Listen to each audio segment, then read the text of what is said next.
Assalamualaikum warahmatullahi wabarakatuh. Halo anak-anak semua. Hari ini kita akan belajar tema 8, subtema 3, pembelajaran keempat dengan muatan PPKN dan IPS. Sebelum mulai belajar, kita berdoa terlebih dahulu ya. Berdoa dimulai.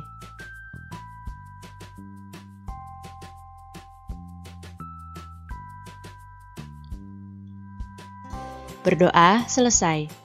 Baik anak-anak, sudah siap untuk belajar hari ini? Kalau sudah siap, mari kita mulai belajarnya. Pertama-tama, kita akan mempelajari muatan PPKN. Pada pembelajaran sebelumnya, kalian telah mengetahui manfaat dari beragam jenis usaha. Setiap orang memiliki usaha yang berbeda-beda. Berbagai jenis usaha dilakukan untuk memenuhi berbagai kebutuhan manusia, seperti sandang, pangan, dan juga papan. Manusia akan melakukan kegiatan ekonomi untuk memenuhi kebutuhan hidupnya. Dalam kehidupan sehari-hari, manusia hendaknya memiliki etika moral. Dengan etika moral, manusia dapat menghargai setiap kegiatan ekonomi yang dilakukan oleh orang lain.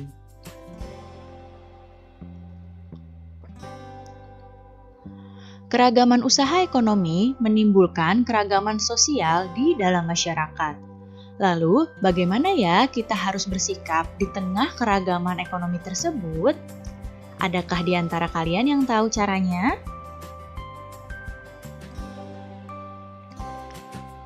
Ya, berikut ini adalah cara menghargai kegiatan usaha ekonomi orang lain. Yang pertama adalah dengan menghormati setiap jenis pekerjaan orang lain. Berikutnya, menumbuhkan persaingan usaha yang sehat dalam kegiatan perekonomian. Berikutnya, menghormati usaha ekonomi orang lain dengan tidak iri atas keberhasilannya. Kemudian, menjunjung tinggi setiap jenis pekerjaan yang dilakukan orang lain dan meneladani keberhasilan orang lain dengan meniru sikap positif orang tersebut.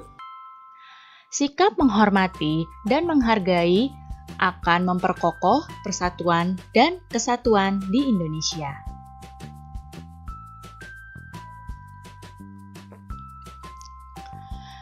Kegiatan ekonomi seperti produksi, konsumsi, dan distribusi saling berkaitan satu dengan yang lainnya.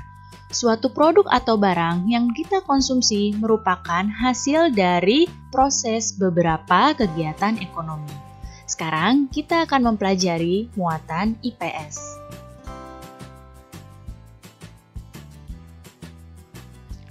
Kegiatan ekonomi yang dilakukan setiap orang melibatkan orang lain.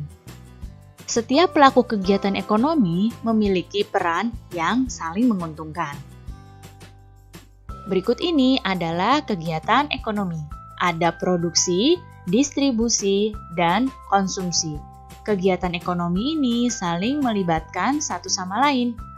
Nah, di sini produksi membutuhkan tenaga kerja. Tenaga kerja akan mendapatkan balas jasa berupa gaji. Kemudian dari proses produksi masuk ke proses distribusi. Barang hasil produksi akan disalurkan kepada masyarakat oleh distributor. Distributor di sini adalah para pedagang-pedagang. Dan kemudian barang yang sudah didistribusikan siap untuk dikonsumsi oleh masyarakat. Barang atau jasa tersebut dikonsumsi oleh konsumen untuk memenuhi kebutuhan hidupnya. Jadi, dalam kegiatan ekonomi ada produsen, ada distributor, dan ada konsumen. Produsen adalah orang yang memproduksi barang, distributor adalah orang yang mendistribusikan barang, dan konsumen adalah orang yang mengkonsumsi barang tersebut. Ketiga hal ini saling berkaitan satu sama lain. Jadi, ketiga pelaku kegiatan ekonomi tersebut saling berhubungan untuk memenuhi arus diagram ekonomi. Nah, sekarang lihat di hadapan kalian. Ada seorang anak yang memegang baju. Amatilah pakaian tersebut atau coba amati pakaian yang kalian kenakan.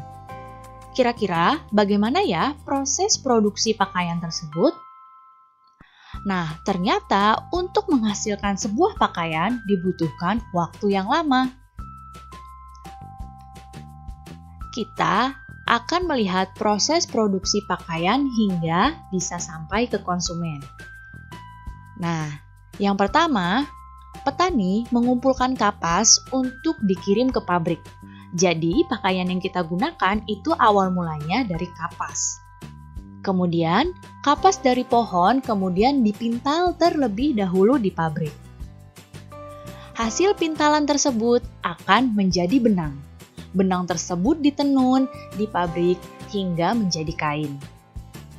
Kemudian, kain dapat dibuat pakaian oleh para penjahit. Pakaian yang sudah jadi didistribusikan oleh pedagang pakaian. Dan konsumen pun membeli pakaian. Dapat kita lihat di sini, mulai dari petani mengumpulkan kapas ke pabrik, kemudian kapas dipintal, benang ditenun, hingga menjadi kain dan kainnya dibuat pakaian. Ini adalah proses produksi. Kemudian, pakaian yang didistribusikan oleh pedagang ini termasuk proses distribusi. Dan proses konsumsinya adalah ketika konsumen membeli pakaiannya. Jadi, cukup panjang ya alur sebuah benda agar dapat dikonsumsi oleh masyarakat. Berikut ini adalah keuntungan dari kegiatan ekonomi. Kegiatan ekonomi ada produksi, distribusi, dan konsumsi. Keuntungan dari kegiatan produksi yang pertama adalah produsen mendapat keuntungan dari penyediaan barang mentah atau barang setengah jadi. Kemudian, proses produksi juga dapat membuka lapangan pekerjaan. Pada proses distribusi, di sini distributor mendapat keuntungan dari penjualan barang. Dan juga proses distribusi ini dapat membuka lapangan pekerjaan. Kemudian, keuntungan dari kegiatan konsumsi adalah konsumen dapat terpenuhi kebutuhan hidupnya.